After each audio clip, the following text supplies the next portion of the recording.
대구는 외곽으로 뻗어나가는 것이 한계가 있는 관계로 기존의 노후화된 단독주택이나 아파트의 재개발, 재건축으로 진행되어야 할 것 같습니다. 하지만 이건 역시 쉬운 일이 아닙니다. 한때는 재개발이나 재건축에 관심을 갖고 투자하시는 분이 많았는데 최근에는 대구의 많은 미분양과 부동산 경기 침체로 인해 재건축이나 재개발의 관심도가 많이 줄었습니다. 특히 최근에는 원자재 가격 상승 등의 영향으로 재건축이 진행되는 단지의 추가 분담금 문제는 심각한 상황입니다.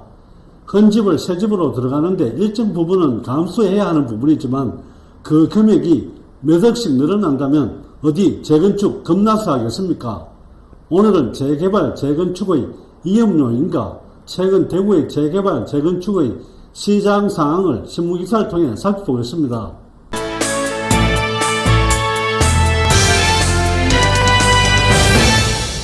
4월 18일자 매일신문 대구시 대규모 노후주택지 통개발 마스터플랜 수립 범어, 수성, 대명, 상격 4개 지구 개발 방안을 마련했습니다.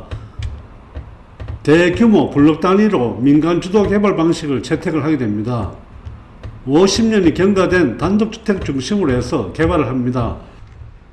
대규모 블록 단위로 민간 주도로 개발을 하게 되면 기간과 비용이 많이 들 텐데 이런 부분들은 어떻게 해결될지 궁금합니다.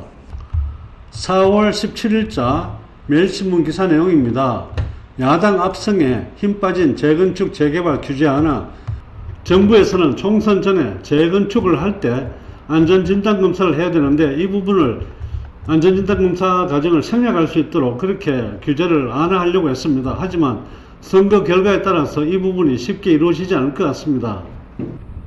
4월 16일자 매일신문 기사 내용입니다. 수성구 가밀초등학교 배치 불가, 범어동 한금동 재건축 빨간불. 경동초등학교에 학급당 32명이 넘어서 대구시 교육청에서 수성구청에다가 초등학교 배치 불가라고 공문을 보냈습니다. 학교 용지 확보 등에 관한 특례법에 따르면 300가구 이상 공동주택은 시교육청과 학생 배치에 관한 협의를 반드시 거쳐야 합니다. 이를 통과하지 못하면 사업시행 인가를 받을 수 없습니다. 다만 증가하는 가구수가 300가구 이하인 재건축 사업 경우에는 의무사항은 아니다는 내용입니다. 통상 우리가 아파트를 짓고 할 때 보면 범어동이나 특히 죽전내거리 같은데 300세대가 넘지 않는 단지들이 많습니다. 이 경우가 여기에 해당된다고 보시면 됩니다. 300가구 이상이 되면 학교 문제가 걸리게 되는데 300가구가 넘지 않으면 학교 문제에 걸리지 않기 때문에 아파트 건축하는데 훨씬 수월하게 지을 수가 있는 부분들입니다. 범어동과 한금동 일대에는 재개발, 재건축을 시도하는 노후단지들이 많습니다. 재개발이나 재건축을 통해서 세대수를 전달을 시키게 되면 학교 문제가 걸리고 세대수를 전가시키지 않으면 시공사 입장에서는 사업성이 떨어지기 때문에 이런 문제들이 앞으로 쉽게 해결될 것 같아 보이지는 않습니다. 앞으로 추이를 지속적으로 지켜봐야 할 것 같습니다. 3월 12일자 매일신문 기사 내용을 살펴보시게 되면 한파 몰아친 주택정비구역 무더기 해제되었다는 내용입니다. 도시정비법 3년 1몰 규정으로 28곳이 해제가 되었습니다. 18곳은 연장 신청을 했고 9곳은 해제가 추진 중입니다. 사업 진행은 한 곳뿐입니다.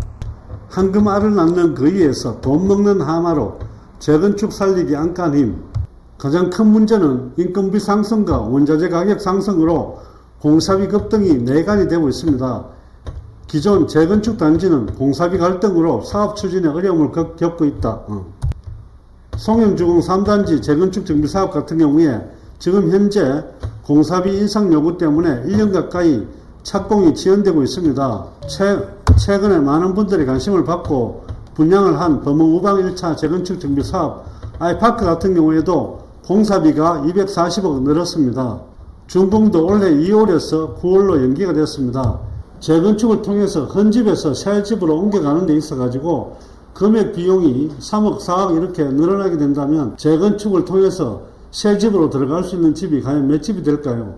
이 부분이 앞으로 재개발이나 재건축을 하는 데 있어서 가장 중요한 관건이 아닌가 생각이 됩니다.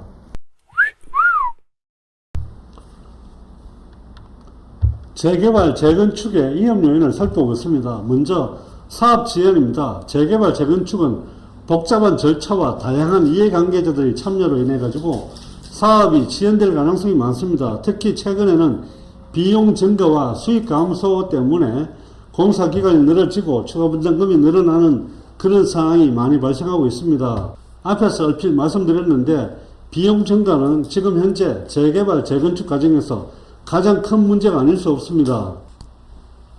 재개발, 재건축이 진행될 때 그나마 부동산 시장이 좋아가지고 분양 금액을 높일 수 있다면 쉽게 진행이 될 수 있지만 최근에는 부동산 경기가 침체되어 있어서 분양 가격을 쉽게 높일 수 없는 상황이기 때문에 재개발과 재건축의 수익성이 많이 떨어지고 있는 그런 상황입니다. 재개발과 재건축을 하는 데 있어서 가장 중요한 부분은 규제입니다. 규제가 완화되는지 아니면 조금 더 강화가 되는지에 따라서 재개발, 재건축이 활성화될 수 있는지 없는지가 결정나게 됩니다. 최근에 안전진단검사를 없앤다고 했었는데 총선 결과에 의한다면 안전진단검사를 생략하는 부분이 힘들어질 것 같긴 합니다. 재개발과 재건축을 추진하는 데 있어서 주민 간 갈등도 굉장히 중요한 요소입니다. 조합원들 간의 갈등도 비일비재하게 일어나기 때문에 이로 인해서 사업기간이 연장이 되고 조합원들이 조합장을 몰아내고 조합장이 없는 사업장도 꽤 많이 있습니다.